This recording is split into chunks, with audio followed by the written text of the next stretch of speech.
It's a hot mic. So, Bubba, how are we doing these days?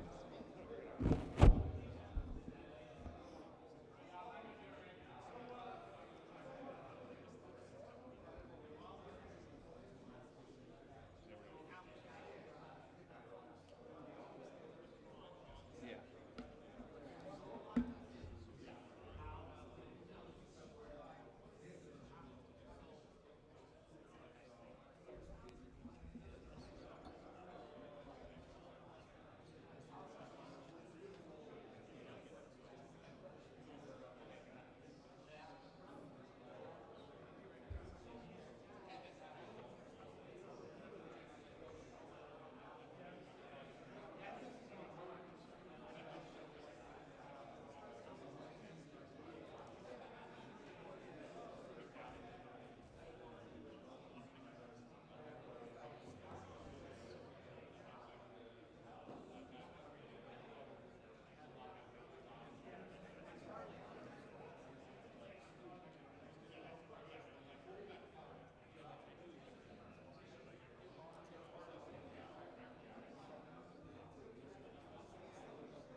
A little loose wire.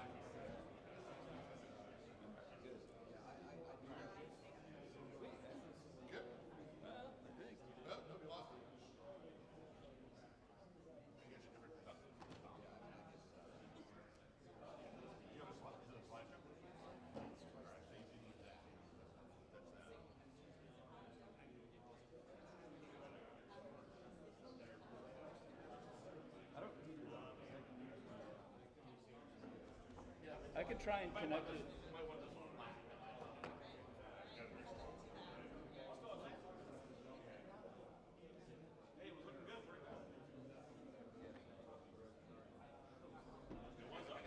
I've got, yeah, I was gonna say I've got one.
actually look more like Papa Bloom.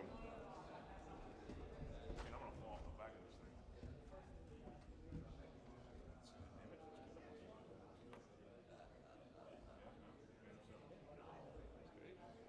So good that I look. We got 2 minutes.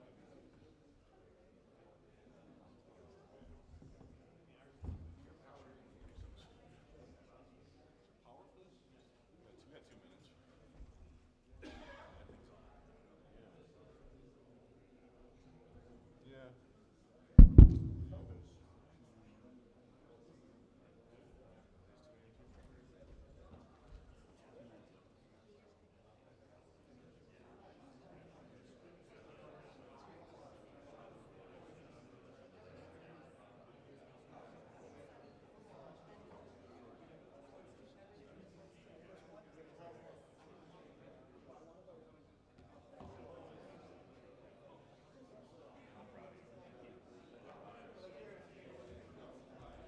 Want to tap on this quick so I can see which one it is on the monitor? Thanks.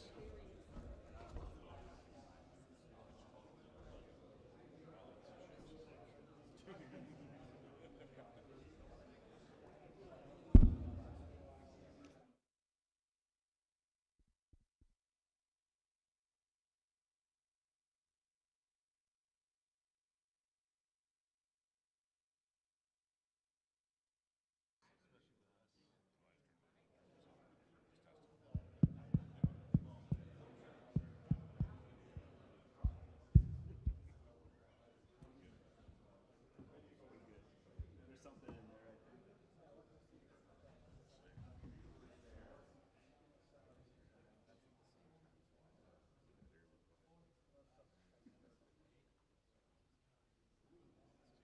Great pick, Martin. I look asleep.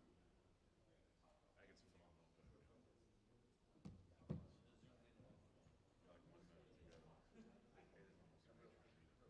phenomenal pictures.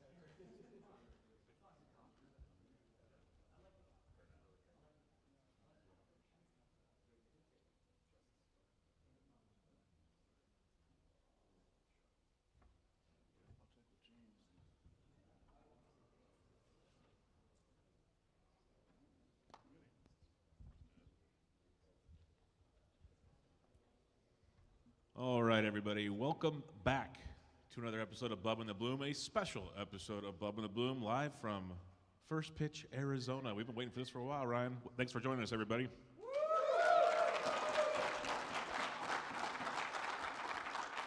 Episode 292 for those keeping track at home, since this will be a podcast release later. You can follow me on Twitter at BDentric, the podcast at Bubba Bloom Pod, on Patreon at patreon.com/Bubba Bloom, and my co-host, as always, on Twitter at RyanBHQ. Bloom, how we doing, my friend? We're doing all right. A little bit of definite change of roles for us, for those of you all out there that listen to the show regularly. I am like the computer geek, computer guy, with all the stats and the spreadsheets and the colors and stuff like that. My good buddy over here is the caveman who literally writes notes on every episode and what we do. Two things. I now have a notepad with my notes of what I'm going to talk about. Proud dad over here. And I couldn't figure out how to turn the projector on at First Pitch, Arizona, leading up to the show. And Bubba was the tech support. What did you tell me to do? Hit the power button.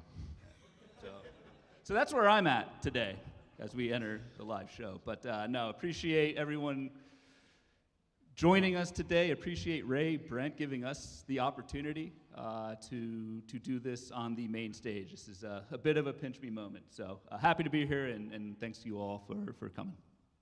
Do you want to try plugging that back in for a second? Because the slideshow has kaputted on us. I don't know what happened. Should I turn it back on? Yeah, blow on it real quick and turn it back on. Other than that, I guess we'll get started here because Ryan had some cool pictures to show you, but that got postponed for a minute here. Usually, for those new, we do bloom boards on Tuesday nights and some kind of fab show in season on Thursdays. So we'll have some bloom boards for you tonight. Are we back? All right, go. Oh, yeah, good thought. Doesn't happen often. Bloom boards on Tuesday nights, fab shows on Thursday nights. But in season, we're coming at you still twice a week. We've done position reviews. We'll have previews coming up, ADP stuff, all the goodies. We'll mix in a little bit of all of that today. So Hope you guys enjoy it. And Ryan, the floor is yours to embarrass all of us. Yeah, I already was embarrassed by my older brother who's in the audience today. We got a new logo this year, a big step forward for the Bubba and the Bloom podcast. We actually look semi-professional, I think. I don't know. I see some disagreement out in the audience. So, my brother kindly noted that I look 20 years younger in the logo than I actually am, and can't really disagree with him. But no, Bubba gave a good rundown of the show. We are just, our kind of show theme is two buddies talking fantasy baseball, and that's pretty much who we are. We're an independent thing out there, and we just, every Tuesday, Thursday night, it's Bubba and the Bloom time. We love hanging out. We're both parents of little kids, and we do this. This is an annual tradition at First Pitch Arizona, where last year we were a day late to First Pitch because of Halloween, so I figured we would embarrass ourselves by posting what we were for Halloween as well with some of our kids. Bubba as a, who was that? Olaf? That's Olaf. The fact you haven't seen Frozen amazes me because that's on loop around my house. It's the second time I've got to wear that outfit, actually, so it's been pretty nice. And that's what you think it is in that bottle, by the way. So, yes, you are correct. Yeah. And then me on the right, I was a banana. Because my kids want to make fun of me. They're 4 and 6 years old. My kids want to make fun of me and laugh at me, and that's why they wanted me to be a banana. So that was us for Halloween this year. Bubba, your little one made a podcast appearance on the last show. We joke about it a lot because her room is next door to my office, and as a single father, she will wake up from time to time, and she's sick right now, so she came on right at the end and decided to lean on the shoulder where the mic was and cough towards the end, so that was a pleasant surprise. But we've kind of been wagering on, like, not officially wagering, but joking about someday she will make her appearance, not realizing Dad is busy at 10:30 at night. And yeah, there she was, the Thursday evening on YouTube, if you're curious, or you can at least hear her on the podcast. All right, another thing we love to do, big golfers. We love playing golf. We had the 4th annual Bubba and the Bloom Invitational yesterday here locally in Arizona. Raise your hand, give a shout if you played in the Bubba and the Bloom Invitational yesterday. Beautiful. All right, got a few of us in there. Here's a picture of the whole crew, minus Prepus, a couple others that were late, but had an awesome time yesterday at the course. It was a great time for everybody. All right. And then just a little plug. We did start a Patreon this last year. There's flyers back there if you're curious. I won't bore you with all of it, but we keep you going all year round on all kinds of goodies there between rankings and Ryan's amazing tools. That's pretty much worth the price of admission in itself, and especially draft season. Got draft tracker and stuff. That's awesome. And a few more things that we will be announcing down the road once we finalize exactly what we're doing. But we have ideas for this coming season. But go check that out as well. Let's get to the fun, Ryan. The Bloom Boards. What, you made your, I'm not going to, this sounds bad, but what you made your name on, Ryan, was the Bloom Boards, and go away with this one.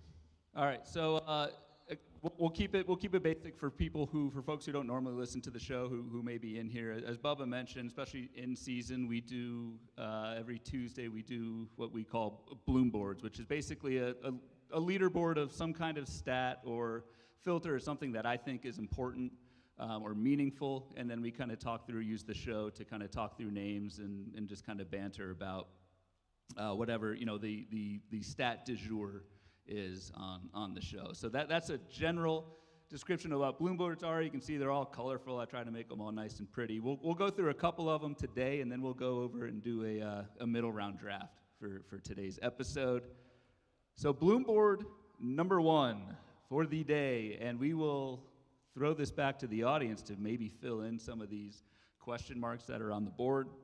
What you're looking at here are the biggest fallers in average draft position, ADP, from 2025, so from last season to 2026 this season. And so on the blue, we've got hitters. On the yellow, we've got pitchers. We'll start with the hitter side. The two question mark names that I've got in there, and we'll throw it to the audience to make some guesses here. Both were top 35 players last season, had ADPs of 23 and 33 respectively, and are now going outside the top 65. Do we have any guesses for these hitters who have fallen the most ADP-wise? Dan. Michael Tucker. Michael Harris? Michael Harris. A combination of our two favorite players. It is a scary, scary situation. Mike? It is not Michael Harris is my guy, so I take that as a slight. No, to be fair, 23 and 33 is way too high for Michael Harris. Kyle Tucker? Not Kyle Tucker. No. Austin Riley, no. Jaron one. Duran is one of them. He is the top one. Had an ADP last year of 23, and that has now dropped to 69. So we got one more. No. Jackson Merrill, no. Now, this person was mentioned earlier on one of the platforms as a guy that it was in the NFBC room, actually. Massive disappointment this year. You should have benched him towards the end. Mike Mager might have. No, you started to say it. Yes, there you go. O'Neal, Cruz, and Jaron Duran have dropped from 23 to 69, and then Cruz has dropped from 33 to 77. Bubba, I'll toss it to you. Just general takeaways on the left side, this hitter side. Do we want to talk Duran, O'Neal, Cruz? How do you want to do it? Well, just kind of in general, because it's obviously early ADP, as many people know. Things are going to fluctuate a ton. Right now, it's just pure degenerates that are drafting at this point in time. And one thing that Ryan mentioned when he started talking about these bloom boards, what I like to say a lot when we talk about them, these boards just kind of open up the discussion. Like it'll like highlight like, wow, that stands out a ton. Let's dig in on why. Those type of scenarios there. And I just wanted to a simple one was Wilson Contreras. I know we said Duran, O'Neal. That ADP of 73 was attractive last year, first base, but he's going to get catcher eligibility. That catcher eligibility is gone, and now one of the top 5 catchers in fantasy last season has an ADP of 187 because he's just I'll say above an average Joe at first base, but he's getting older and becomes an average Joe. So you're seeing the market already being like, we loved him last year to get all those at-bats. You know, Ben Rice was just talked about on Sleeper on the Bust. You're going to get a bump in ADP there that probably more than Wilson got. And now you're seeing that massive drop-off already. And it's kind of a trend with a lot of those catchers. That's another trend. We're seeing a lot of these catchers that were catchers, like you mentioned, Goose is probably going to go out. There's a lot of those that are starting to take place because defense is not great. But, yeah, Wilson stood out to me. That's a 114 pick drop right there. I'm shocked, Bubba, that you would actually start your analysis with a catcher. Former catcher, but still a catcher. I could have blasted Adley Rutschman because you know how big of a fan I am of him, but that drop actually makes sense. Okay, well, let's talk Adley because you are known as the catcher's guy. Your theme is catchers matter, which is an odd hill to live on, but we'll roll with it. We obviously know why Wilson Contreras has dropped the position change. Adley Rutschman, that is a massive drop from 66 ADP in 2025, now down to 164. You were not on Adley at all last year. We had plenty of Adley Rutschman debates, which I lost. So are you in at 164 at least? No, not at all, because there's two reasons. I think he's good, but the catcher's pool is deeper. I think there's other options that will go in my approach to draft catchers. And he's now competing with Samuel Basallo for playing time. Like when the team actually says, when they called up Basallo, even though Rutschman's coming back, we want Basallo to be our everyday catcher. That makes me wonder now, is Rutschman going to first base? Which then we have another discussion to have. Is he the new Wilson Contreras when that takes place? But at this point in time, is he splitting time with Basallo? Like the thing that made Adley so well is he hit for average and he played almost every day. And he's not going to probably play every day unless something changes. And if he's not hitting for average, the power is not that exceptional. So I'm still not in at 164. I don't have the whole catchers in front of me, but I know for a fact there will be other catchers I like at that range. I can guarantee you that. I want to go back to the Jaron Duran, O'Neal Cruz thing because it's fascinating to me, both second, third round guys last year. And I'll throw this out to the audience. We'll do a show of hands because Jaron Duran and O'Neal Cruz, I know differences there, but roughly around the same ADP right now, 69 and 77. In a 5x5 rotisserie league, who is going to go Jaron Duran over O'Neal Cruz next season as of now? And then team O'Neal Cruz, show yourselves. That's a heavy Jaron Duran. It's a heavy Jaron Duran lean. I'm honestly fine with both. I think, especially at the price, Jaron Duran, I think, is coming off of what we think is a down season that forced him to drop over 40 points or 40 spots in ADP. That quote-unquote down season for Jaron Duran, 16 homers, 24 steals, but 86 runs, 84 RBI. Like, I just think the floor of the plate appearances with Jaron Duran, let's assume he stays in Boston for the sake of this conversation. We just heard from, in the NFBC takeaways panel earlier today, Stephen Goodwin did an amazing presentation on the importance of at-bats. He's right. I see you, Stephen. Steve-O Swerve. Steve-O Swerve. The importance of at-bats and how that correlates with hitting points in fantasy. And Jarren Duran, again, anyone can get hurt at any time. The plate appearance ceiling is so high for Jarren Duran. I think price 69 is very nice. Well, then I'm going to throw this one back at you, as you threw into me. Is Duran at 69 or your boy Michael Harris at 90 more appealing to you? Because they seem quite similar to me, in all things considered. Why do you keep bringing up Michael Harris? It's the theme of our show, folks.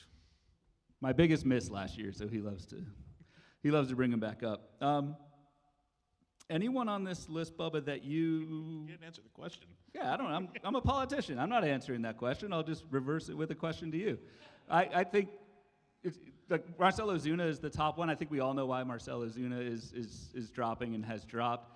Outside of Ozuna, who on this list, Bubba, like are you, and I guess Adley Rutschman, are you still out on at the reduced price? Oh, out on that changes. I was going to go the other direction there, but out. Or you could just not answer my. I mean, no, you asked me a question, and I can. Yeah, the law dog is still a massive question mark to me right now. Lawrence Butler. I have a lot of questions involving him. We had the big second half 2 years ago, and then we saw him this year just completely look lost at the plate. And he's young; he can go make changes. There's a lot of things, but then the A's have depth in the outfield. They were preferring defense with Denzel Clark in center before he got hurt. There was a lot of like moving parts there with Sacramento that I'm very concerned about Butler. And 133 to me, again, this early, it's November 7th, seems a little rich for me. Now, is there anybody on this list you love with this new ADP? Because there is one that stands out big time to me. Bubba Burger. Jake Burger. I think dropping down from 119 to 294. I know the oblique has been an issue. I know Jake Burger's real life fantasy value is not that great, so I'd love to see a little bit more playing time safety, but at 294, I think this guy can absolutely mash. And in 5x5 roto leagues, I use batting average. Like points leagues and OBP, that's a little different because my man does not run, but he also doesn't walk, which I could make more jokes there, but I won't. How do you train an oblique? I don't know. Yeah. How do you train an oblique if you can't run or walk? I just think the price on Jake Burger is pretty sweet. So I'll go there. I'm always a fan with that. The one that stands out to me, though, just a massive difference, and maybe I'm just overthinking it, is Matt McClain at 211. First year back from missing a whole season, we still saw a guy that put forth, 15 homers, 18 steals. Batting average is horrible. Swing and miss is still very bad. Not going to deny any of that, but massive drop in BABIP. Like, is this a guy that can start to kind of regain things? I don't think he's ever going to be the 290 guy that he was, but if we're getting a 15-15, 20-20 potential after pick 200, that's at least worth a debate in my consideration. All right, pitcher side. Bring the audience back in. We have same thing, biggest droppers. I have filtered out like obvious injured guys. So these are guys who at least pitched and are scheduled to pitch again in 2026. Any guesses on our two biggest pitcher fallers? Mr. Horton. Framber Valdez, incorrect. Mr. Sokolsky. Incorrect. Chris Sale. Dylan Cease. Sadly, R.I.P. And Bailey Ober. Bailey Ober and Dylan Cease are two of our biggest pitcher fallers. Bailey Ober falling from 83 to 249, and Dylan Cease from 44 to 84. Bubba, we went back and forth many times during draft season comparing Aaron Nola to Dylan Cease. And they are both on this list as fallers, so maybe we were both wrong. What's your take on Dylan Cease? I think you're still. I'm still. I think he's still your guy. I enjoy the dip in ADP. Like we've talked about it many times. Ratios are always going to be the question mark with him. We've seen him be absolutely elite, like not a Cy Young, but an ace, a fantasy ace for sure. And then we've seen like last year where the 4.55. So you get the ups and the downs with Cease. You get the whips ups and downs with Cease, but one thing he does so well is strike out people. That is what Dylan Cease does in spades. So it depends on how you want to build your roster. But, we've had, like, in Steve's presentation earlier today, and then with Ray yesterday, talking about strikeouts and fewer guys throwing innings to get 200 Ks and so on and so forth. A stat that I brought up a ton last year that interested me in Dylan Cease and still will. This season, he struck out 215 hitters. That is 5 straight seasons of over 200 strikeouts. You can't find many other pitchers in baseball. Maybe you can't find any. I haven't looked it up, but there ain't many, I'll tell you that much. So to pinpoint a 200 strikeout guy that, if he starts running well, you get a mid to low 3 ERA. That's outstanding. And then you look at all the Sierras and all those kind of indicators. He ran real poor this season, so I am fully back in on Dylan Cease. Obviously, landing spot, if he goes and decides to sign with Sacramento for some goofy reason, would change things, but all in all, I like some Dylan Cease.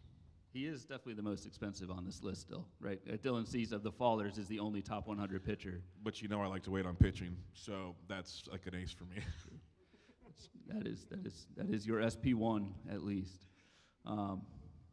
Any other on the pitchers? We want to go to the next one? Yeah, I don't got a whole lot on the pitchers just yet because most of them just had such like Bailey Ober. I'll talk about him tomorrow, actually. Wow, that was a bad season. Yeah, let's move on to this one. All right. Another metric we like to talk about on the show a ton, and I know we go to a bunch of different panels here at First Pitch. There's a lot to take in. I think at the end of the day, our favorite pitcher metric, and this is, pretty, I don't want to say universally accepted, but if there's one number you want to use to evaluate a pitcher and to keep things simple, it would be strikeout minus walk rate. League average on it, I believe, is around 15-16%. I like to use it just as one number for actually how good a pitcher is. Just strikeouts and walks, super simple. What we're looking at this board are over the last 2 months of the season, and I say this all the time on our podcast, is pitchers can change a ton. Velocities can change, arm angles, movement, pitch mix, all that kind of stuff. Pitchers can change very quickly, for better and for worse, especially with injuries. So what we're looking at here is the biggest gainers and fallers, gainers in green, fallers in red, in strikeout minus walk rate from April through July compared to August and September. And again, roughly league average is like 16% K minus walk. So that's your baseline. Anything above 20% is really damn good. So do we have any guesses as to who the top 2 gainers in strikeout minus walk rate in the last 2 months of the season would be? I saw Yamamoto guess incorrect. Nope. Kevin Gossman, no. One of them will shock people. One of them has a really long name. I'm extremely anal about like how my bloom boards look. That sounded weird. The hint for the top green dude, his name is so long, it goes on as, the row is twice as long as the other rows. That annoys the hell out of me, but his name's so long that it is. Yes. Simeon Woods Richardson, that is correct. Yep. Went from 10% K minus walk in the first 4 months of the season up to 22%. My hint for the second gainer, Mr. Pollock, do you have a? No. Not George Kirby, but same team and should have pitched one more inning in the ALCS Game 7. Not Logan Gilbert. You're not bitter at all? Brian Wu is correct. It's number 2. And Brian Wu not only up to 29% strikeout minus walk, I believe that was the highest strikeout minus walk of any pitcher after August 1st. Brian Wu was, by that metric, the best pitcher of the last 2 months of the season. So Simeon Woods Richardson is interesting to me. And neither of us are pitching experts, like Arsenal experts, but new split finger for Simeon Woods Richardson. And I think not only just a thing on SWR, it's just if you see a change in skill, and to what Bubba was saying earlier, these bloom boards are the start of a conversation for a lot of these guys. It's like, I would usually look at Simeon Wood Richardson's name and throw up in my mouth because he's been terrible. It's like, whoa, why is Simeon Wood Richardson on here? And you dig a little bit deeper, it's the start of that conversation. For Wood Richardson, a pretty much new splitter at the end of the season.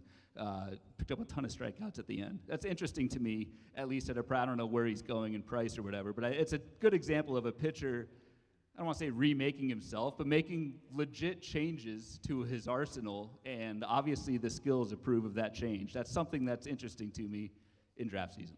Yeah, his ADP is 389 early on, so free. But it's pretty impressive when Ryan basically split up first half and second half with the slides, and Richardson pretty much missed all of August. He threw 3 innings. So that stat is basically September when he came back from his injury, or his minor league stint. I can't remember what it is now because he was so bad. Might have been minors. With that splitter, 2.33 ERA to go with that mix, and it was slugging percentage of 256. He was shutting people down with that pitch, and it was a drastic change. It was one of those that we did with Bloom Board and saw it kind of stand out, the pitch mix change Bloom Board, but that's because we do like once a month we'll do the live Bloom Boards Ryan has created, and there is a pitch mix change on that Bloom Board. There's also a K to walk change for just like every rolling 30 days. Yep. And Woods was just boom, boom, like on all these boards all of a sudden, and we both just on the show were like, what is going on right now? Like is your stuff broken? And then no, he just dug in farther, and you looked at it, it was a legit change. It's a change like Eno Saris is back there, and he wrote about how in the playoffs he saw a ton of splitters, and we're going to keep seeing it. SWR is one of the spitting examples now. Was it a 1 month, hey, figured it out for a month and he'll lose it again next year? Who knows? I know Nick Pollock is not the biggest fan of splitters because of the inconsistency that can develop with them. You're putting words in his mouth. Look at him. I'm not that far off. There you go, see? There Okay. But it's very good to see, and it's one of those things at an ADP of around 400, why not take a shot on a guy that could blossom quite a bit?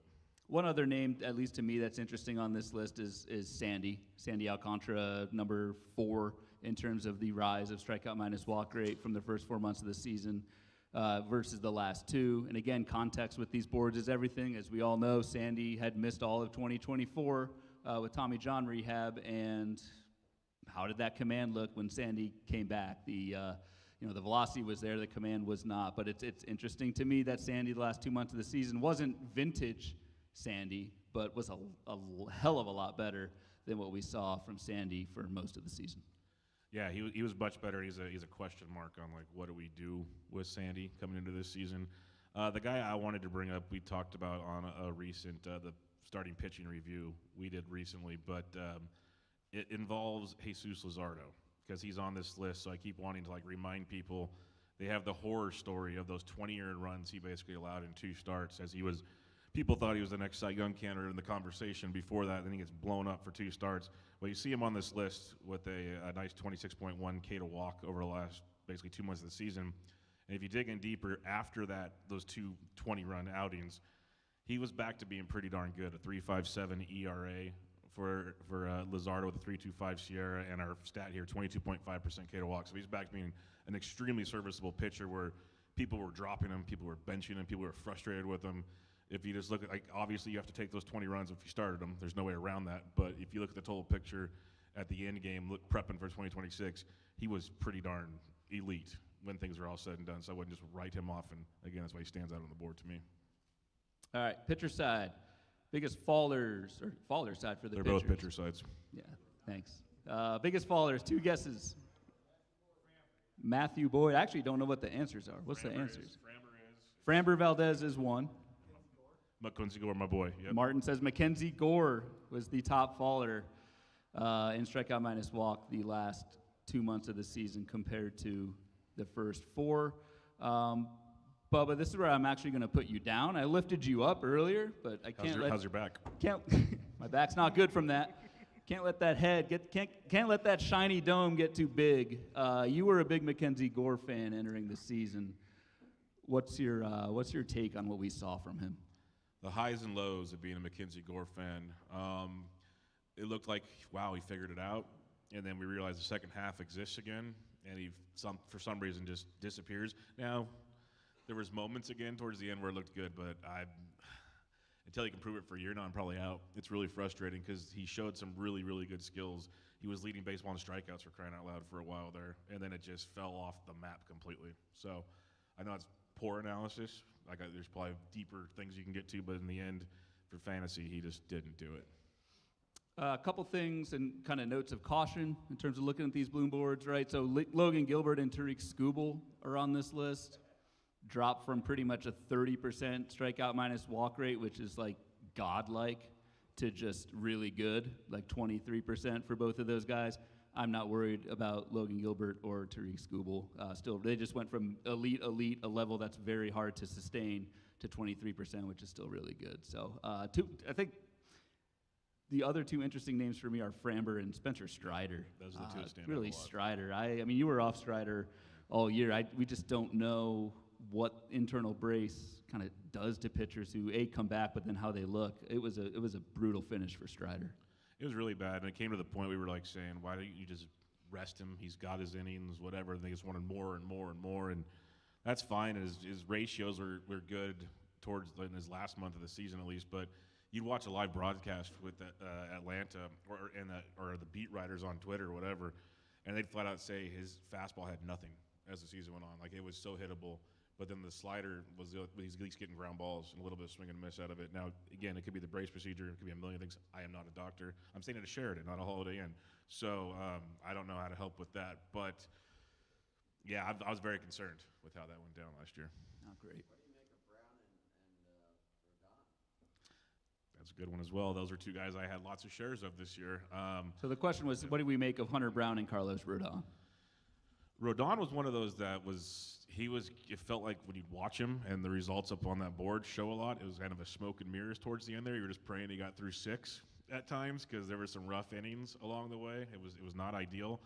Hunter Brown was one, like, so it's your Rodon question. I really don't know. It was ugly towards the end, and obviously wasn't fooling guys, and his walks were an issue along with the long ball as well. The stadium helped him in New York, roughly enough. Hunter Brown was one that I wonder if it's, he went up to 185 innings, which is not a major bump, but he's still moving up the list. It's a guy that I've had many debates here in years past with co-hosts on Benched with Bubba.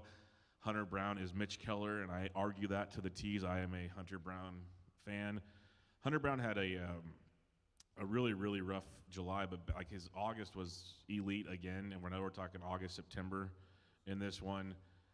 You look at his numbers in August and September, he still had a 22% K rate in August and a 25% in September.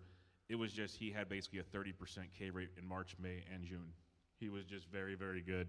And his July was 27%. It ducked down to 22 and 25. That's still very, very good, like to the point that he was making with Google and company. Yeah, it wasn't elite. He's still a finalist for the Cy Young Award, so I'd say things still went pretty well. I do think Hunter Brown's being overdrafted early for 2026. I don't know if there's enough missed bats there to truly be an SP1, but we will find out. Anybody else on the pitcher side before we do our next? Oh, let's our rock next and deal? roll. All right. So another big thing we talk about on the show, and we'll go into this a lot more in like February and March, is we talk about the middle rounds of drafts.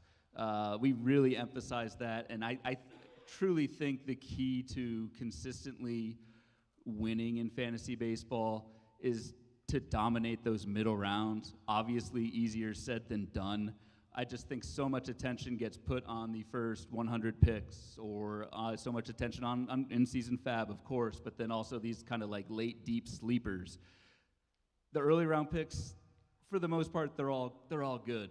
Like, I'm not going to sit here and debate like Garrett Crochet versus Scooble versus Skeens. It's a fun debate, but I think in terms of like, we all have a finite amount of time to prep for fantasy leagues. I think your effort is much more, your time is much better spent deep diving into these middle round types of pitchers. And I'm going to throw this out. This Greg Ambrosius, who runs the NFBC, posted this on the NFBC message boards a couple weeks ago.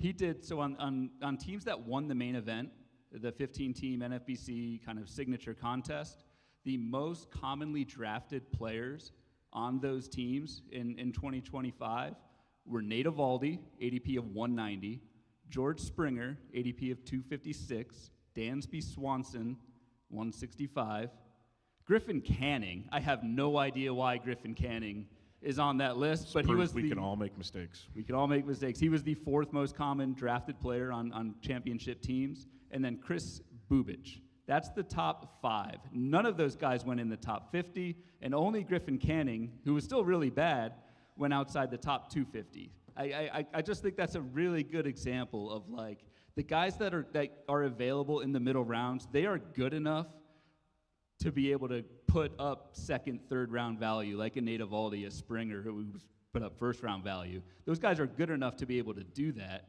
Whereas, like, in all honesty, if you're diving deep after post, ADP 300, most likely at the end of the day, you are dropping those guys and churning those roster spots. I truly believe the middle round is where drafts are won in fantasy. Yeah, it's the old adage, like you can lose your draft early, but you can win it in the middle type thing. You're not going to probably win it with your first picks that whole deal. And for those that are new, this is how Ryan and I met, was doing a podcast with me. We just drafted the middle round every offseason. That's how he jumped on my show for that. And so it is a very important part of what we do here. And even like, I hate to do this, but I won Labor Mix this season, 15-team league. He ran away with it, by the way. But my first 2 pitcher picks were Devin Williams in the 3rd round and Michael King in the 6th round. How did I win Labor? Nate Eovaldi, Chris Sanchez, Matthew Boyd, those middle rounds. Trust me, I don't dominate the middle rounds often, but that is how, that blueprint of how that team won and ran away with Labor was with these middle rounds. So I hate that I just said that, but anyway. All right. So what we're going to do, go ahead. Yeah, no, so we're going to go rounds 10 through 15, and this will be for, we try to stay in the 12-team realm. So many people talk main events, and that's a phenomenal deal, but most people that listen to shows play 10 and 12-team leagues. That's just the brass tacks. So we stick to the 12-teamers here. This will be NFBC 50s. It's basically the draft and hold format for 12-team leagues. Early ADP here, so that's why you see 12 players on each slide. Well, I don't need to read them all to you. ADP is 109 to 120, but we will each pick a player that we like in this range, and we might just discuss some things we notice right now that stand out to us. So in round 10, it's 109 through 120. Ryan, who is your main target in this range? I'm going to get out ahead of this and pick a catcher because I know this guy is going to pick some type of catcher on this list. Not only a catcher, but an old catcher. Anyone who follows the podcast knows I love old people, and so I love a lot of this audience out here. I'm kidding. I don't like young people. I love my kids. Outside of that, if you're below 30 years old, you're not on my team. Bubba's telling me to stop before we don't get invited back to First Pitch Arizona 2026. I'm going to go Sal Perez. He's old. He's consistent. The price is very nice at 109, 19% K rate, 15% barrel rate. That is anytime those two numbers, your strikeout rate and your barrel rate, are even close to each other, that is an awesome sign.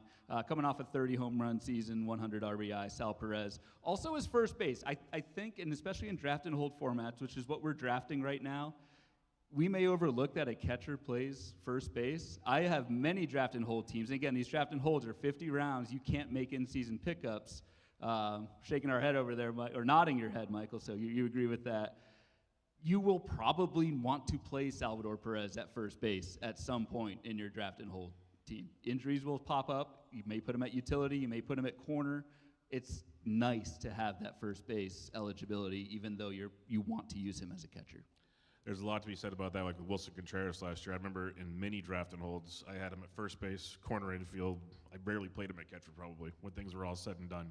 So, Salvi, dude still hits bombs, and he just took a heck of a team-friendly deal in Kansas City. So they'll let Carter Jansen catch and watch Salvi do his thing. So I don't hate that, of course, because catchers matter. I'm going to go with Michael Busch, though. I'm going to stick in the power department here for two things. We did our first base review, Ryan. Not great. Outside of the elite players. Not great at all. Not great. Like the top 5 or 6 or 8 were pretty good. Still not great. After that, Michael Busch was great. Again, it could be, I don't want to call it a career year. Let's not forget, this was a prospect in L.A. that we all said, just give us playing time. And they traded him, and here he goes.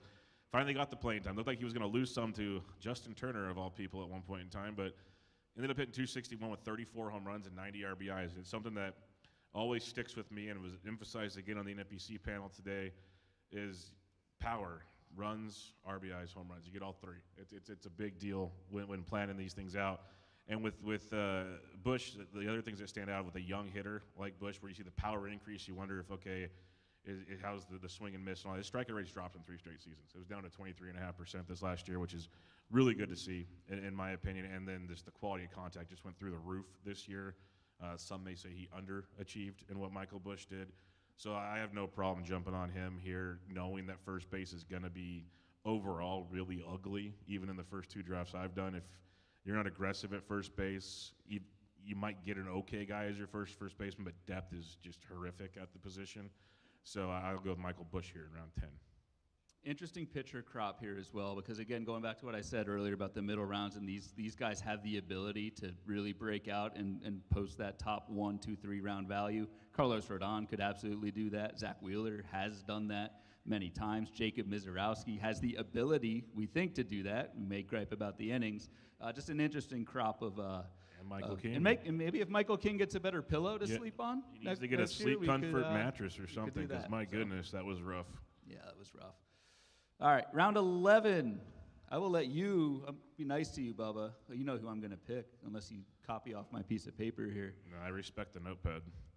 Who you taking? I'm actually, again, looking at a position that is maybe worse than first base, and it's second base. So I'm going to look at Luke Keeschel here. It's I know I just emphasized how important power is a second ago. This is a guy that he runs for days and he hits for average. And unlike Luis Ariz, he can probably get you 10 to 15 home runs. So it's another guy that I like a ton of. They let him lead off in Minnesota, which why wouldn't they at this point in time, or at least at the top of the order? You could be a run producer. And again, and if you haven't looked at second base yet, just look at it quickly, but do it before you eat, because it is really, really bad, and you won't like the result of it. But so Luke Keeschel's one. If he goes and starts having a couple good weeks in spring, that number is going to skyrocket, I have a feeling. So take advantage while you can. Teoscar Hernandez was one of my favorite buys in 2025. He's old. He's consistent. He's good, coming off a down year. Like an old guy who's not like super old, but is still like has a track record and is good. Right in my wheelhouse. So Teoscar Hernandez, down year in terms of batting average, but that pretty much BABIP driven, 340 BABIP type guy. That was down to 283, 2025. Still gonna have a great lineup. I think Teoscar is an absolute steal, and roughly pick 120 to 125. I'm fascinated by these pitchers. Again, we won't go through all these guys, but just the dichotomy between the youths, between Cam Schlittler, Nolan McLean, and Chase Burns, and then you've got three olds right after them, and Brandon Woodruff, Kevin Gossman, and Shane Bieber. That's, again, just totally different profiles, different types of guys going right next to each other. I haven't dove in yet to see who I like with that group, but it's just an interesting, two totally different cohorts of people there. Yeah, first off, I give Ryan a hard time, but I do like Teoscar, so that's fine. That's a good pick. But he is a Dodger, though.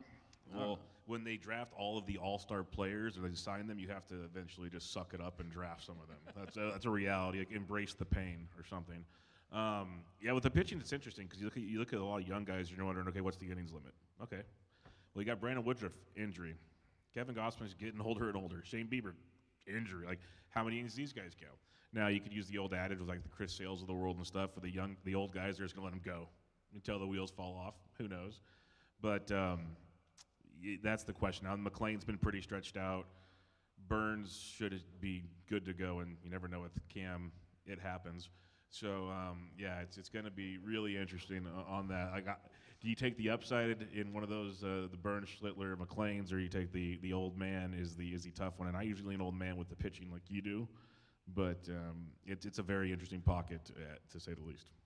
Cam, it happens. I had to clean it up for FPAS. Very simple, folks. All right. Round 12. Round 12, ADP 133 through 144. It's another intriguing pocket, to say the least. If anybody knows Ryan at all, you already know who he's going to pick on this one, because he picks him every year since I've probably known him since he's been in the big. So I'll just give you the floor. What pitcher are you taking off the board, Ryan? And I have not looked at your pad. Yeah. What pitcher do you think I'm going to take? I'm actually curious. I think it's a lefty out of Cincinnati. Damn it. I thought you were going to say Pablo Lopez. No. I loved Pablo Lopez. No. I thought Pablo Lopez was like, man,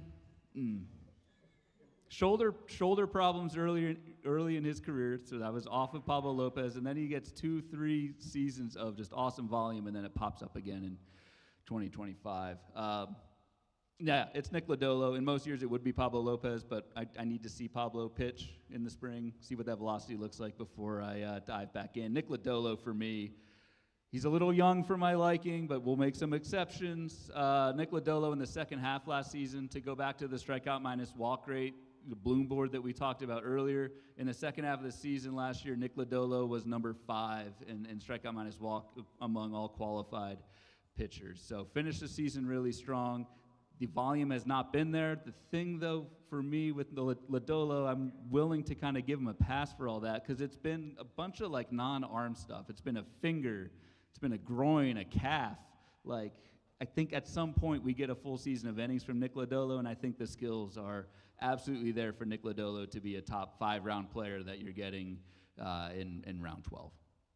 Yeah, love Lodolo. Jumped on him with you last year, and it panned out well. It's a good pocket, like Shota, Pablo, Lodolo, Gavin Williams, Trevor Rogers. I like all these guys, so I could see them all being very intriguing come draft time, especially since I keep talking hitters. We're going to talk another hitter, though.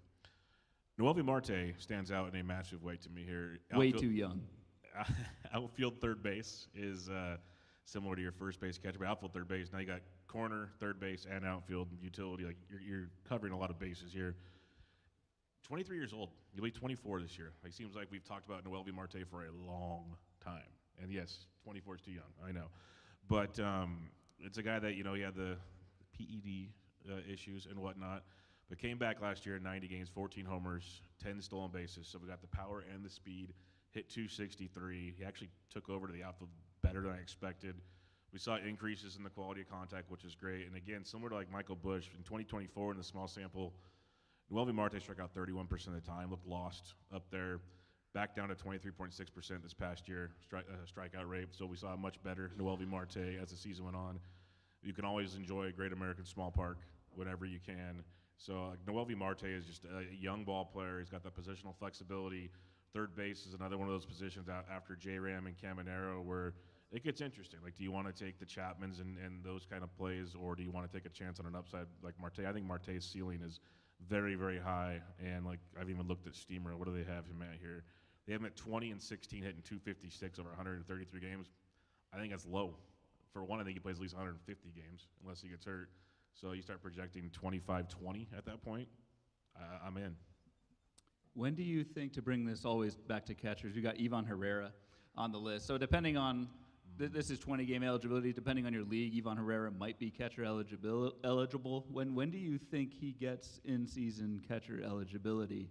I know you're not a Cardinals expert, but you are the catcher guy, so. I love me some Herrera. He got 14 games at catchers last year, so if you play in Yahoo, he's definitely catcher eligible for the next 4 seasons probably. But, yeah, there's other options there for you. He's got to get 10 games in NFBC, and they're all saying he had the surgery. They want to get him back behind the plate as quick as possible, but he also is the best defensive catcher. Pages is pretty good behind the dish. We know how the Cardinals regime, they like to play 1970 baseball, so it's tricky in that regard. I would like to say by the end of the first month, Herrera is a catcher. We said that about, Brent Rooker in the outfield and some other guys last season. It took a little longer than we liked, but I don't think it'll be too long, but it'll be longer than it should be. Let's put it that way. There are Cardinals fans in the room, Bubba. 1970s baseball. They may agree with that. I'm probably not far off. Let's get Matt Thompson on the line. He'll tell you. Bad thing about it, it's true. There we go. Bad thing about it is it's true. Mr. Horton down there. Okay. All right. Ready? Yep, go ahead. Round 13 coming your way. ADP 145 to 156. No more closers off the board here, even one closer that's unemployed at the moment. So that mixes it up here. But then, well, you could potentially have 3 closers if you're a Roki Sasaki believer. A lot more hitters on this board, Ryan. Outside of Adley Rutschman, who are you interested in? Adley Rutschman, no, I'm kidding. Brenton Doyle for me. I just think this is someone last season. So again, this is round 13. This is pick roughly 150. Last season, Brenton Doyle was going at an ADP of 74. So I just think, like, in general, that the market is really high on somebody like they were on Brenton Doyle a year ago. And granted, he was coming off a really good season back in 24. Like, I think that skill is still there. In Brenton Doyle's case, like, I don't really think, I wrote him up. I had his box in the Baseball Forecaster, and you really dive into the skills when you're writing those boxes. The skills were really not that far off for Brenton Doyle, especially in the second half. Brenton Doyle, unfortunately, had a really bad personal family tragedy. Lost his child in the first half of last year, I think early in the season. Has to factor into what, to how these humans perform on the field. Second half, Brenton Doyle was a lot better, and again, the skills are not far off at all in terms of how often he hits the ball, how hard he hits the ball from the breakout season of 2024. So I think you're getting someone who's young enough to rebound, who, again, just a year ago had half of this ADP. I think Brenton Doyle's a screaming buy at this price. Yeah, you know how I feel on Brenton Doyle. Big fan. I already have 2 drafts in the books. I have 2 Brenton Doyle shares. So I like him quite a bit. Last year, like you mentioned, we talked about it a lot on the show because people were asking, do we drop Brenton Doyle? What do we do with Brenton Doyle? You write it out. He hit 282 in the second half. He had 8 homers, 9 steals. Like, that's pretty darn. He still finished with 15 homers and 18 steals on a season where he could throw a lot of that season away, basically. So I am all aboard getting back on Brenton Doyle. And this is a guy that, like you were saying, was like a top 10 pick last year. I think he'll be a top 10 pick before the season starts. Let's put it that way. Like I know he's 13. It's not that far off, but I think he's top 8 pick if we want, or top 8 round pick if we really want to get goofy. He's going to move up quite a bit. What's your take on, so you drafted Roki Sasaki, I believe, in the meatball draft. And before we get to Sasaki himself, this is a case where you're drafting early. Drafting early obviously has its disadvantages. You're giving these players 5 months time to be able to get hurt, which a lot of them will follow through on that. My first 3 pitchers did. Opportunity, especially if you're Bubba and you draft Zach Wheeler and who? Nate Eovaldi and Trevor McGill. And Trevor McGill. So basically don't draft anyone. I'm kidding, who Bubba drafted. But, like, Roki Sasaki to me is someone, if the Dodgers come out and say he is our closer in 2026, or even if they don't say it and Roki Sasaki is, if you can get Roki Sasaki at 150, that's the benefit of drafting early. Obviously, there's some drawback there. We don't know what the Dodgers are going to do with Roki Sasaki. But, man, I just think, like, that I don't even want to say he's a polarizing player, but like the range of outcomes for fantasy usefulness for Roki Sasaki, he could be the best closer in a game, or he could not be a closer at all, or he could try and go back and start and probably get hurt. So all of these things could happen. It's fascinating to see him right there. It is. The reason I took him in that draft, for anybody that does care, is with my injured pitchers, I needed saves or a good starter. So I kind of checked both boxes. Or another pitcher with a lot of injury history. And I was like paying attention like everybody else to the improvements he made when he was in the minors. Like you saw a different pitch mix from Sasaki, a different confidence in Sasaki, young ball player, first time in America. I don't want to compare the skill sets of the two, but if we're talking ADP differences, you said 150 with Sasaki, Mason Miller's at 60. Do we know if he's starting or closing? Like, these are the questions you have here. And I think Sasaki's very talented, but I think Miller's more talented. But just kind of the discussions you start having this time of the year going into 2026 with these questions we have on certain pitchers. Who's your guy? Is it Sasaki or is it somebody else? No, mine's Ryan Pepio. This is a guy that I also have, I think, at least 1, if not 2 shares of in my first 2 drafts. Very, very. I've dug into a lot of these Tampa Bay guys, really not as much as Jason Collette, who goes to sleep listening to their stats on repeat. I do enjoy looking at them because the splits were real with some of these guys, like real, in Steinbrenner Field. But even with Steinbrenner Field, you still saw a Pepe with a 3.86 ERA, which coming out of that was pretty darn impressive. The ratio, or the whips have been great his entire career, and we beat it like a dead horse. But you mentioned that K to walk averages at like 15-16%. He was 15.6%. He's been 17.4, 20.8. We've seen a lot of good with Ryan Pepio. Now we're talking around pick 150, so we're talking our 3rd, maybe 4th starting pitcher, depending on how you're drafting. If I can get a Pepio who we might not even have seen the highest level of him yet. He's still 27, he'll be 28 this year. Maybe going back into the Trop where now see, I'm still torn. I'll talk to Colette later about this. Yes, they're going back into the Trop, but do they get rid of the batter's eye that all hitters hate there when they rebuild it? Like there's still some questions I have, but it's still going to be a better ballpark than Steinbrenner Field. And for that reason, I like Ryan Pepio. All right. We have round 14, then 15 is our last round, and we'll probably have a little bit of time if anyone wants to ask us some questions. But round 14, picks 157 through 168. Before I ask you your pick, Bubba, another one where just Sonny Gray and Nate Eovaldi sandwiched Bubba Chandler and Trey Savage. Like, that's just same ADP, same spot in the draft, completely different players, different generations almost, and just different in terms of how you draft, like different risk tolerance. And again, it's interesting to see those types of players right next to each other in a draft right now. But those guys aside, I guess, Bubba, who's your guy here? First, I will admit, Ryan has slowly swayed me on Luis Castillo. Not who I'm picking, but I understand the appreciation old, for consistent, now. Boring, yes. Boring. I get it. For me, it's Sonny Gray. I'm going to go back to the well. This is the guy I seem to draft almost every season because his ADP's never high. Like he's always your 3 or 4 like SP on your roster. And last year he did the whole Zach Greinke like, oh, I'm hurt, I don't want to pitch in spring training because I'm old and I've done it a million times. And the 35-year-old threw 180 innings. Like he still was great. The 4.28 ERA is the frustrating part with Sonny Gray, but it came with a 1.23 WHIP, is worse since 2021. But you're looking at a guy that also had a SIERA of 3.29. He's had a 3.03. Like the SIERA's been below 4 every year since 2019. The guy is consistently good. And what I also like about Sonny Gray, which we talked about a ton with Sonny Gray, he had a 21.6% K to walk. The dude had a almost 27% strikeout rate at age 35. Like last year at a 30 or 2 years ago, 30% strikeout rate.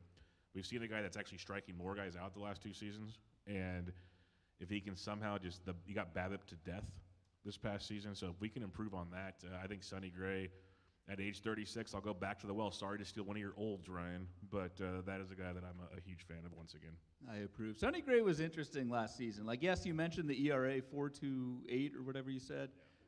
Still had 14 wins, which I was listening to Baseball HQ Radio doing with PD and Todd and Ray Murphy, and Ray made this point.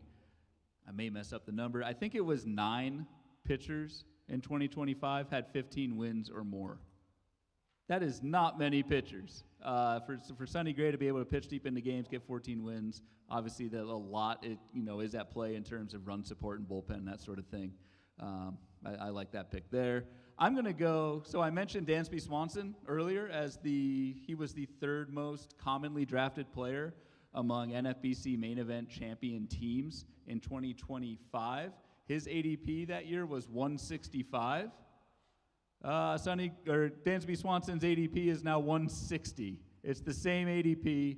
Dansby Swanson is just a volume machine. The power skills are really good as well. Just think this is the type of player in the middle rounds. Like, yeah, Dansby Swanson probably doesn't have top 5 round upside or whatever, but you need to pair some of those upside plays with kind of these volume rocks that are able to kind of get you those plate appearances. So Dansby Swanson, to me, it's just funny how he was 3rd most commonly drafted player last year, and he's going the exact same price this season.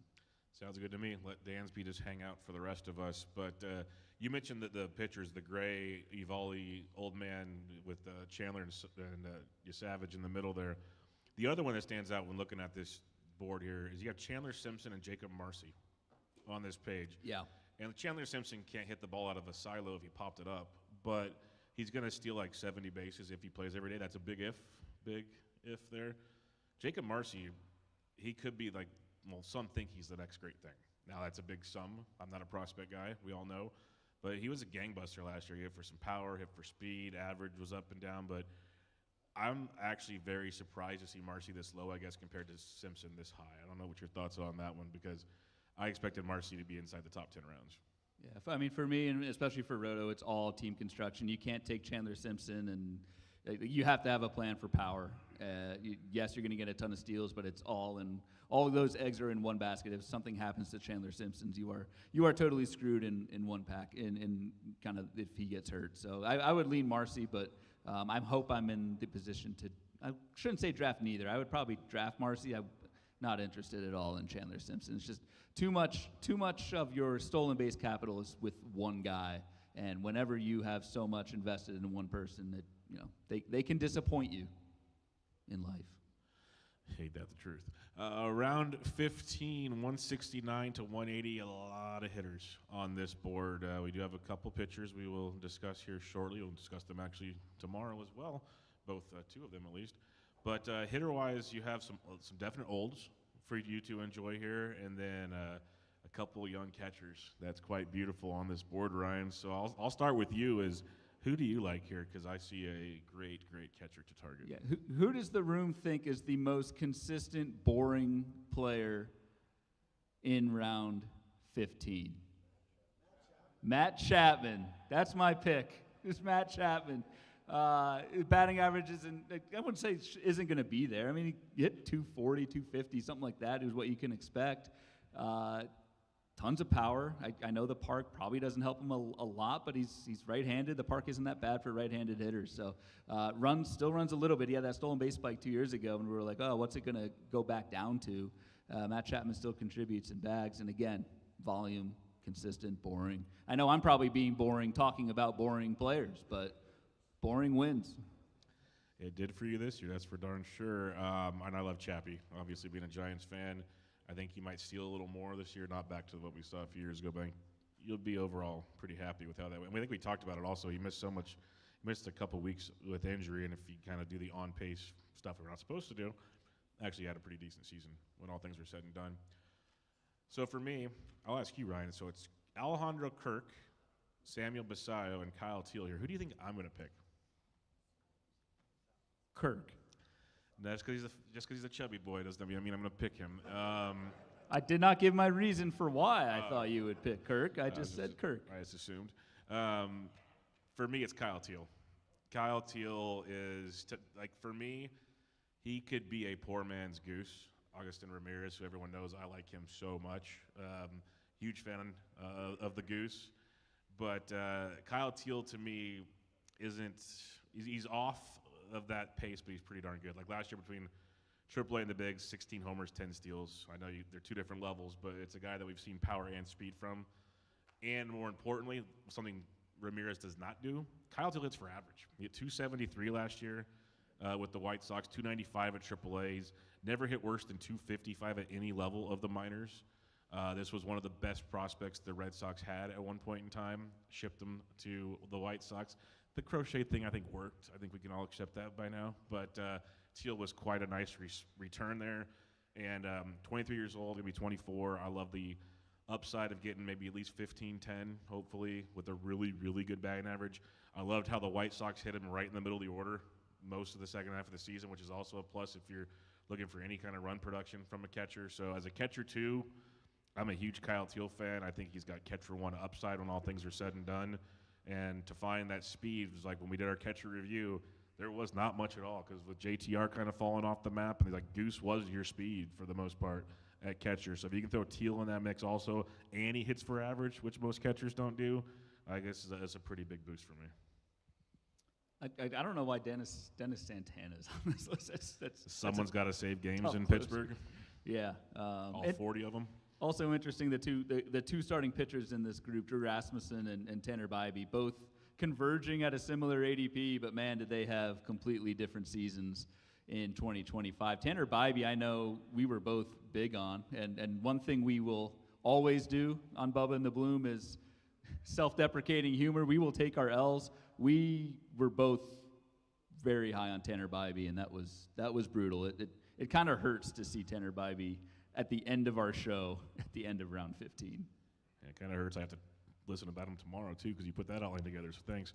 But yeah, Tanner Bybee is just one of the more frustrating pitchers in baseball, just because you look at his pitch mix and the quality of certain pitches, and he throws the other ones a lot more. It makes you wonder what's going on there. And Cleveland used to be good with pitchers, so that's a little tilting. Drew Rasmussen's interesting, though. We talked about him the other night.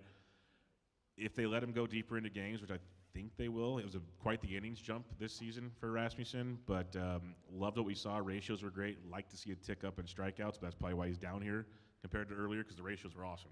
But it's the innings and the strikeouts that kind of hinder him a bit. He's got to see where they take him at the next level in Tampa, because those boys at least used to know how to get guys to pitch, right, Jason? Right. He's had 3 elbow surgeries. Let him pitch as much as he wants until it blows out again. That seems to be the philosophy in baseball. Ask Tyler Glass now. You got anybody else on this list? Anybody in the crowd that we were on these slides you'd like discussed out of curiosity before we wrap things up? Because, yeah, right over here, Adam. It's not per se on the slide itself, it's more a more macro question. But I actually was at Top Golf with the Pitcherless guys yesterday, and we got into a discussion about Josh White, who was one of their sort of in-the-back relievers, and they said, oh, whoever, his reliever roundup is going to be a 3. You'll find some good sleepers, like he's going to be able to go. And I was like, I don't know. I said, but I have one for you, Josh White. And they said, how do you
seems we have marriage. I'm the wrong guy to ask recommendations about in the that. thing here. Yeah, I saved you like half your income. Anyway, the point of where I'm going is we tend to realize at the individual level, the projection is a piece of data, right? We start with the projections, and we recognize they're good but not perfect, but then we look for additional information. This guy had a new pitch. This guy's doing this. What I'm curious about is zoom out. You guys are saying last year, middle of the draft was where you want. Now, I took the approach last year of pitchers are volatile, they always get hurt anyway. I don't know who's going to do. So I'll just load up on hitting, get Cal Raleigh, Judge, and whatever. I'll pick some guys in the middle because last year that worked for pitchers. Not surprisingly, I had some good teams, including Bubba and Bloom, but I didn't win because I sort of fought last year's war. How do you guys think about that? Like, not like I don't know if you, like year over year over year, have you won in the middle of the draft? So that's like, I'm trying to think like, there's always the thing of like, I fought the last war. Yeah. How much does that come into account, or how do you think about that? So for the podcast, for basically the gist of the question is how do we? So yes, like last year, middle rounds were. The most common players all came from there. Is that a year-to-year thing? But just in general, I think the question is more like, how do we analyze 1 year of whatever and kind of balance that with, is that just a 1 year thing? We don't want to overreact to that 1 year of data. I think for me, you don't want to overreact to it, but I think it's also important to at least consider. I think especially in terms of evaluating players, I always take the long view. I personally think we, in general, I'm very guilty of this. We look at last year's stats and do that so much, and we just think that this group of 162 games is what that player was and who that player is. And I just don't think that's the case. I think these guys can adapt, change over time. It works both ways and get older, but you can also, especially for some of these prospects, you adjust to the game, you adjust to the adjustments, and you can improve. I think you have to look at it over a longer trend to be able to do that. Yeah, it's one of the reasons I think we kind of work together up here. This is where your old approach comes in. You want that sample size. Like you look at the whole deal. Where one thing we talk about a lot on shows is I'll give the younger player a chance. Where I'll be like, okay, I saw some changes. Now to your point, how do we justify them as changes? $1 million question. You're probably going to be wrong more than you're right. But some of those you have to jump on, like the Jacob Marcy thing at that ADP. If he does turn into the, some people have even said he's the next PCA. Now, if that's a good thing, I don't know. That's up to you to decide. But if he's the next PCA, he's also not a 14th round player. So do you believe in that small sample showing you that? Or do you want to see Julio Rodriguez has done a 20, 30 guy for 4 seasons. Now we've got a sample at that point. Do you wait to see that and then pay a first round price eventually? Or do you try to strike gold and match it with the Julio at a first round price? It's just kind of where's your risk reward? Can I ask a follow-up to phrase it differently? You guys go back and forth on the show that Ryan's the guy with the holds, and Bubba, you kind of make fun of him for that approach. Because I am the old. Right? Well, no, but so Ryan, it seemed like that paid off. Like, does that change from year to year, where one of you guys is making fun of the other, or does the same guy? No, we make fun of each other all the time. Of course, but is it always like does it go back and forth, or is it always the same? My general philosophy, yeah. Yeah, Ryan's pretty much been steadfast on his sample size. And again, if you use projections, a lot of projections are 3-year samples, or there's at least something behind it. They're not just like throwing stuff at a wall and seeing what sticks. So if you're more of a projection-based approach to drafting, you're going to want a sample size. That's just pretty much how it's going to go. I don't want to speak for you, but it's pretty much the gist of the conversation is if you are going to focus a ton on projections, like with Ben Tidd, that's what he does. Toby did. You somehow partner up with guys that are very smart, obviously, because I can't do these things, and projections. So that's, kind of how it works. Anything else? Anybody? Questions? No? Testing? Yeah, Burks. I know you're a burger guy, and he was on the first slide. He was the lowest drafted ADP on there. Why do you think he was nearly 300? So question, Jake Berger, why do we think he's the lowest drafted on this Bloom board of ADP fallers from 25 to 26? Jake Berger is the cheapest of all of them, cheaper than Marcus Semien, Josh Lowe, Marcelo Zuna even. Scott's saying, why is that? And as the Berger guy, we will let you answer that. It's a combination. You see the 103 games played was the lowest he's had since 2022. The multiple obliques year after year now. Do people think it's a trend? Like, do you want to believe things are happening for a reason. I'm not saying you do, but like if you follow the trends. And it's the skills. Like the skills looked really good if you looked under the hood, as Ryan was mentioning. But if you just look at, a guy hit 236 and he only hit 16 home runs, and again, he didn't play games. He's gonna be 30 years old. Trust me, getting older doesn't get easier to stay healthy. So I think that's what a lot of people look at, especially early drafts. It's all recency. A lot of it's recency bias before you can dig in and either listen to goofballs like us try to help you out or dig in yourself. But I think when people look at it, they see the ADP and they still see the barrel rates and the hard hit rates and all that's still there. It's a question then, is playing time going to be there next season? And can he stay healthy? What do you believe in? If you believe he stays healthy and plays 130, 140 games, that's a really good price. But it just depends on what you believe in. All right. One more. We got Andy. one from Andy. Strike out to walk fallers. Yep. So I was curious, excluding obviously Logan Gilbert and Terrence Scooball, are you fading these guys, or do you are you doing it on a case by case basis? Are you trying to rationalize some of these falls? Yeah. For instance, Framber, is his age getting up there? Is that maybe the reason he fell? And Hunter Brown, was he just maybe, hitting an innings limit that he had never hit before? And what are some of the thoughts that you put into whether you're fading or, whether you think they're going to bounce back? Yeah, I think it's definitely a case-by-case thing with all these guys. You need to. It's never as simple as target the guys in the green, fade the guys in the red. Like for me, Framber Valdez, things kind of fell apart when he somehow beaned his own catcher in a game, but at the end of the year, and that probably will cost him some money as a free agent. Someone like that, young enough where I don't think he's falling apart, has enough of a consistent track record where I'm not too worried about a 2-month sample for Framber Valdez. So someone like that, I'm giving them a pass for a bad 2 months. That can happen. Someone like a Spencer Strider or a Mackenzie Gore, who seems to do this every single year, a Hunter Brown, who is kind of in uncharted workload territory. Like it's all, it all depends on these. So it's not just a kind of target, universal fade for the red guys. Like I'll flip it the other way for you, just something to think about going forward. Does an increase in a Jack Leiter or a Shane Smith of all people, is that like I got to go draft Shane Smith in a draft? I'm not saying it's not a bad move. I'm just saying it's the point of the Bloom boards, like full circle. Like it's just something to dig in on more. Was it a guy playing with an injury? We don't know about it. Was it a guy that the pitch mix changes we've talked about many times? Was it, bad luck's not your answer, but there's a lot of factors, especially with pitchers. And then you think second half falls, is he getting tired? Is like there's a million things along the lines there. But it's a fair question. It's just a matter of, I don't know, where all the dust settles on that one. I just think it's a really good way to find outliers that like a projection system won't catch. And if there is something there, then yes. Like if there is a pitch mix change for Simeon Woods Richardson, I'm interested. If it's someone like a Logan Gilbert, Tariq Skubal, we know who they are.